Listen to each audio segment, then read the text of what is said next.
evening. True Media News and Communications 2 is here. Many people are waiting in the line before entering into the Blue Jays stadium. You can see how many people are available at the moment. It can be exceedingly crowded in this city. Everyone has to have patience before buying a ticket and getting in. Now we are going to show you everything how it looks from the outside when they are entering into this place.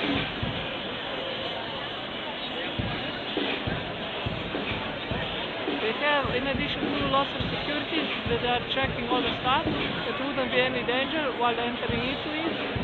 And in addition to, they have police. It's a very popular place in Toronto. Thank you.